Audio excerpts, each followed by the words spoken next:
Selamat pagi anak-anak ibu. Pagi ini kita belajar tentang teori produsen dan teori konsumen ya. Boleh kita mana pertama bahas ya. Kita bahas dulu teori kepuasan konsumen ya. Konsumen itu adalah kita ya, pemakai. Jadi pemakai di sini artinya adanya apa? Sejumlah barang yang kita gunakan ya. Sejumlah barang yang kita gunakan atau yang kita minta ya, dalam memenuhi kebutuhan kita. Jadi dalam memenuhi kebutuhan kita, maka konsumen diperhadapkan dengan masalah kepuasan ya. Kepuasan mengenai pemenuhan kebutuhan. Maka inilah yang kita sebut dengan nilai barang yang memenuhi kebutuhan kita ya. Nilai barang yang memenuhi kebutuhan kita itulah yang disebut dengan nilai guna ya. Berapa nilai guna barang untuk memuaskan kebutuhan kita. Nilai guna dalam ilmu ekonomi, berbagai keputusan yang diambil oleh konsumen dalam melakukan konsumsi. Ini yang disebut dengan teori nilai guna ya. Teori nilai guna. Maka nilai guna berarti kepuasan yang diperoleh konsumen dari konsumsi suatu barang dan jasa. Itulah yang disebut dengan nilai guna. Nilai guna ada beberapa jenis ya. Nilai guna total seorang konsumen akan meningkat saat ia mengkonsumsi satu produk ya, dalam jumlah yang semakin meningkat. Namun pada tingkat yang umumnya akan lebih lambat. Maksudnya gini, kalau kita dalam pemenuhan kebutuhan, kita memenuhi kebutuhan kita secara terus menerus, maka kepuasan semakin lama semakin meningkat ya. Lama-lama menjadi nol atau menurun itu ya. Itu yang maksudnya sini kepuasan yang makin lambat. Kita lanjut lagi. Nilai guna ya. Nilai guna dalam benda atau barang ada terdiri dari beberapa jenis ya. Yang pertama ada nilai guna total ya. Nilai guna total merupakan nilai kepuasan secara keseluruhan yang terdapat di dalam benda tersebut pada saat ya kita mengkonsumsi barang dan jasa. Itu ya. Misalnya permintaan ya untuk buah jeruk di suatu daerah itu ya ada 10 ton. Maka nilai totalnya dapatlah kita katakan 10 ton juga. Itu ya. Inilah yang disebut dengan nilai total. Sedangkan nilai marginal itu ya, nilai marginal atau marginal utility adalah merupakan pertambahan nilai ya. Pertambahan nilai kepuasan yang didapat konsumen sebagai akibat dari pertambahan jumlah barang yang dikonsumsi. Nilai marginal ya, tambahan kepuasan dalam mengkonsumsi barang karena bertambahnya konsumsi, bertambah pula lah nilai kepuasannya.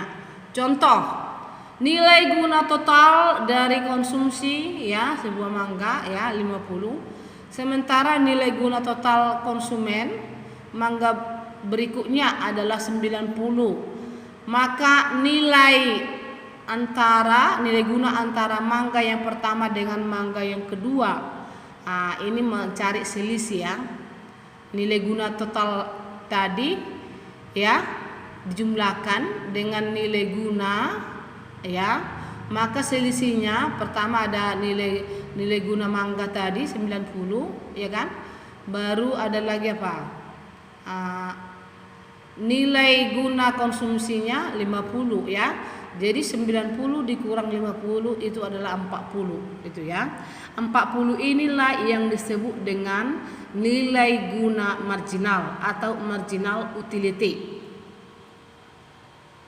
Kita teruskan lagi.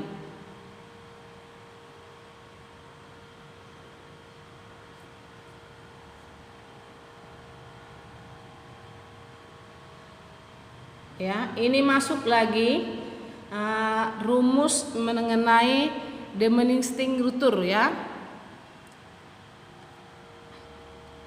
Kita kecili dulu.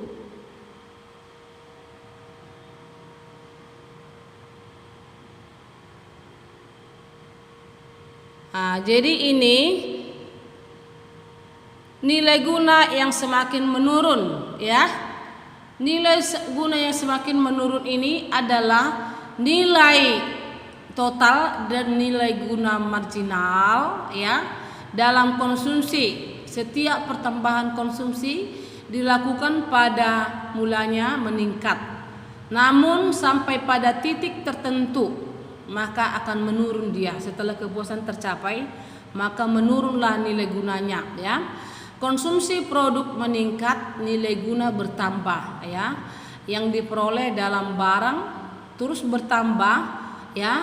Baru inilah yang disebut dengan rumus the law of diminishing marginal utility ya.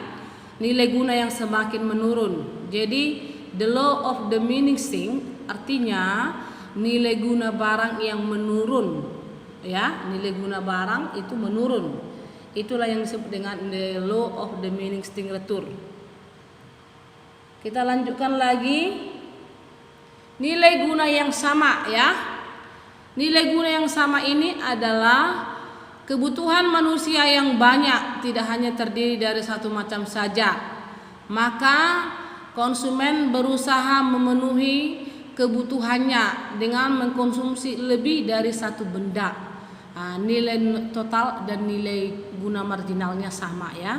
Jadi nilai guna itu ada 4 jenis. Satu nilai guna total, yang kedua nilai guna marginal, yang ketiga nilai guna yang semakin menurun, yang keempat nilai guna yang sama. Nah, itu ya. Inilah dalam mengkonsumsi. Jadi kalau kita lihat dalam tabel ini seperti ini ya, tabel kombinasi ini dibuat contoh ya. Kebutuhan A, B dan C ya, kebutuhannya A, B, C, D. Sedangkan kuantitasnya, yang pertama nilai guna totalnya 20, nilai guna marginalnya untuk roti ya. Nilai guna marginalnya itu 0 ya. Baru sekarang nilai guna totalnya 14.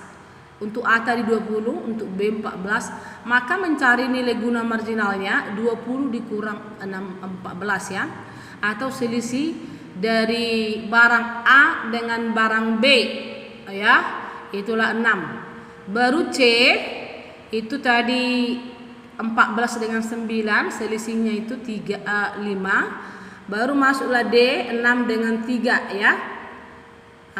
Pada 9 barang C 9, barang D 6 ya, maka nilai marginalnya 3 ya. Jadi barang E 4, maka nilai marginalnya 2. Sedangkan barang F 3, marginalnya 1, barang G 2, marginalnya 1 ya. Seperti yang di samping ini ya, nilai jeruk ya. Nilai jeruk, ini nilai guna total dan nilai guna marginal ya. Jadi tingkat substansi marginal kebutuhan ya, dibagikanlah 6 dibagi 1, marginal dibagi dengan marginal ya, untuk roti dan jeruk itu ya. Jadi nilai guna untuk barang A dengan nilai guna untuk barang B diselisihkan, itulah menjadi nilai guna marginal ya. Ibu kira ini dulu yang kita bahas ya. Baru sekarang kita bisa lihat grafiknya seperti ini ya. Nilai grafiknya tadi dari mana ini data ini dari mana grafik ini? Grafik ini diperoleh dari data yang pertama tadi itu ya. Data yang mengkonsumsi ini ya. jumlah totalnya 20 ya, 0, 14, 6. Maka seperti inilah dia ya. Nah, ini pada saat nilai guna total 20 ya, itu berada di titik apa? Di titik 0 tadi ya. Baru berada di 14 ya, itu berada di mana tadi? Nah, inilah untuk nilai guna ya. Jadi nilai guna tadi ada 4 jenis. Nah, jadi kita sambung sekarang yaitu untuk nih ya, konsumsi dan perilaku konsumen ya. Jadi konsumen adalah kita sendiri, konsumsi adalah kegiatannya.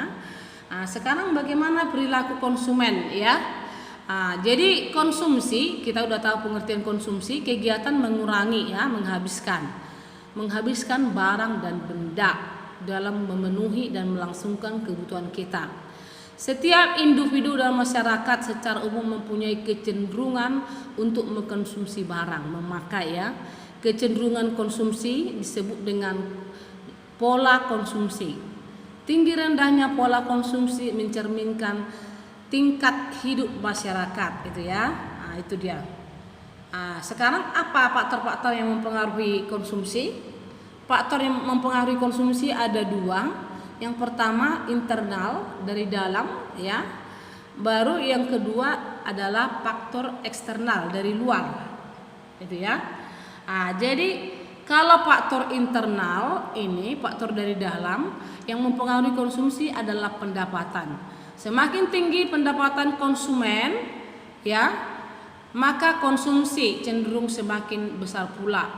Pendapatan dan konsumsi dapat digambarkan dalam rumus ya.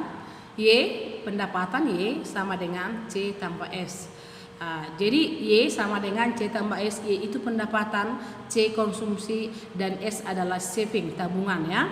Jadi saat pendapatan sama dengan konsumsi tambah tabungan itu ya. Nah, sekarang kita lihat dulu ya faktor yang mempengaruhinya tadi. Selain daripada pendapatan, ini mungkin motivasi ya. Setiap orang mempunyai motivasi dalam atau keinginan untuk mengkonsumsi itu ya. Keinginan itu dikaitkan karena pemenuhan kebutuhan hidup ya. Baru sikap dan kepribadian. Orang yang hemat hanya akan membeli barang yang telah direncanakan ya. Ada sifat orang yang boros dan yang hemat ya. Baru masuklah selera. Selera masing-masing individu mempunyai selera yang berbeda ya. Jadi semakin tinggi selera terhadap barang, semakin banyaklah barang yang dikonsumsi. Sekarang kita lihat dulu faktor eksternal, itu dari internal tadi ya, pendapatan, sikap hidup kita ya, itu semua dari dalam. Sekarang dari luar, faktor yang mempengaruhi konsumsi dari luar yang pertama kebudayaan ya. Kebudayaan kita akan ada istiadat ya, kebudayaan setiap suku bangsa mempengaruhi konsumsi. Baru status sosial ya. Status sosial konsumsi seorang ya yang tinggi derajatnya akan mempengaruhi konsumsi ya. Baru ini harga barang, ini harga barang bisa juga eksternal dan bisa juga internal Ibu kira ya. Karena harga barang itu berpengaruh dari dalam dan pengaruh kegiatan ekonomi. Itu yang perlu dulu ya. Nah, jadi perilaku konsumsi, bagaimana perilaku kita sebagai konsumen? Perilaku kita adalah berbelanja dibedakan menjadi 2, perilaku rasional ya, masuk akal artinya di sini. Kita melakukan konsumsi didasarkan pertimbangan nalar ya. Sedangkan perilaku konsumsi tidak rasional ya, tindakan kita apabila mengkonsumsi memutuskan membeli barang tanpa pertimbangan ya. Jadi kita membeli barang tidak menjadi satu kebutuhan yang yang harus kita penuhi, tapi kita membeli tidak ada pertimbangan ya, asal dibeli aja. Inilah perilaku perilaku konsumen. Jadi suatu pembelian dikatakan rasional didasarkan dari pertimbangan produk tersebut memberikan kegunaan optimal ya. Kegunaan optimal bagi konsumen. Produk tersebut memang dibutuhkan konsumen ya. Mutu produk terjamin, harga terjangkau ya, sesuai dengan kemampuan kita dalam membeli barang. Nah, itu ya. Baru kini ini adalah perilaku irasional. Irasional ini kadang-kadang orang membeli tidak mempertimbangkan ya. Membeli barang karena tertarik. Ya, dia tidak mempertimbangkan karena tuntutan kebutuhan atau tidak. Dia tertarik lalu dibeli ya. Tertarik membeli barang hanya karena merek yang terkenal ya, dia lihat mereknya terkenal lalu dibeli. Membeli barang karena obral ya, mungkin lebih murah maksudnya ya, obral atau memperoleh bonus ya. Konsumsi hanya untuk pamer dan gengsi, bukan karena untuk tuntutan kebutuhan. Nah, jadi rasional atau tidak seseorang melakukan konsumsi ini dipengaruhi oleh pertama adalah tingkat pendidikan kita ya. Jadi kalau semakin berpendidikan orang, maka dia semakin rasional lah dalam memilih kebutuhannya. Baru tingkat kedewasaan ya. Tingkat kedewasaan seseorang semakin bijaklah dia untuk bertindak ya, lebih dewasa, lebih bijaksana. Baru kematangan emosional, mengendalikan diri ya, tidak tergesa-gesa dalam pengambilan keputusan. Nah, Ibu kira inilah yang dulu yang perlu itu ya. Jadi untuk pelajaran selanjutnya ya, nanti perilaku konsumen ini nanti untuk seterusnya menghitung ya nilai marginal utility ya, MU marginal utility, delta TU dengan delta Q ya. Delta TU total utility dibagi delta Q. Delta Q itu adalah delta Q adalah jumlah barang ya. Jadi nanti untuk pelajaran selanjutnya kita menghitung. Jadi Ibu kira sampai di sini dulu pembelajaran kita. Semua tugas-tugasnya dibereskan ya. Karena nilaimu sudah masuk nak. Jadi tolong ya. Ya harapan Ibu nilaimu harus beres dan selesai agar nilai rapotmu juga ya bagus nanti kau terima. Sekian dulu pembelajaran kita pada pagi hari ini. Selamat pagi.